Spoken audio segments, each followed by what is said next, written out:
Hare Krishna. How can we understand that the mind is our enemy?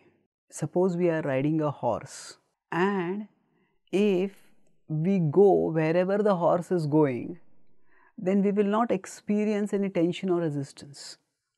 But if we want to go in a particular direction and the horse wants to go in another direction, then that is when we have to apply force.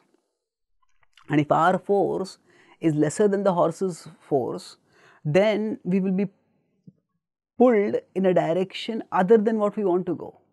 That's when we will understand that this horse has its own will and its will is different from ours.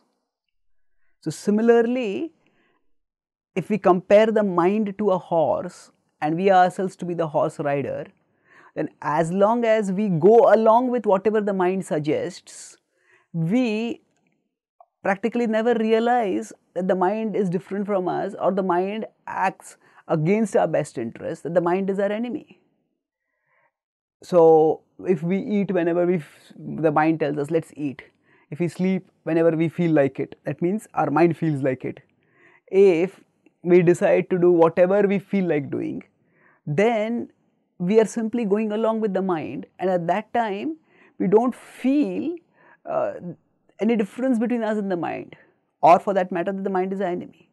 But it is only when we try to do something determinedly, we decide that I am going to eat a regulated diet, I am going to wake up in the morning, I am not going to get distracted from my studies when I am working on my computer, I am not going to go and look at Facebook or look at the news or whatever else.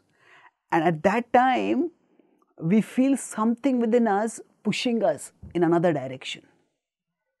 We have decided to study, but something within us tells us, come on, watch this for a few moments. But then few moments don't stay few moments, they become many.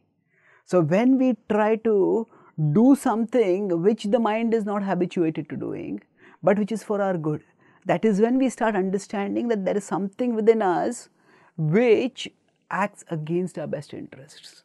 And sometimes it doesn't just act against our best interests, the mind acts for our worst interests. For example, maybe I have decided to say save money because we need to do something important. But then during some sale or something, we go shopping, and then suddenly the urge to shop overwhelms us so much that within 1 hour we may spend that which we had saved for 1 year, and we may spend it on unimportant things. And then something important such as the college fees or home returns or insurance, we will have nothing to pay. That time the mind acts against our worst interests, for our worst interests. An alcoholic who has been trying to recover may stay sober for a year, but then suddenly within a few minutes the mind may prompt and one may relapse. So when we try to stick to our intention and we face opposition, that is when we understand that the mind acts as our enemy. Thank you. Hare Krishna.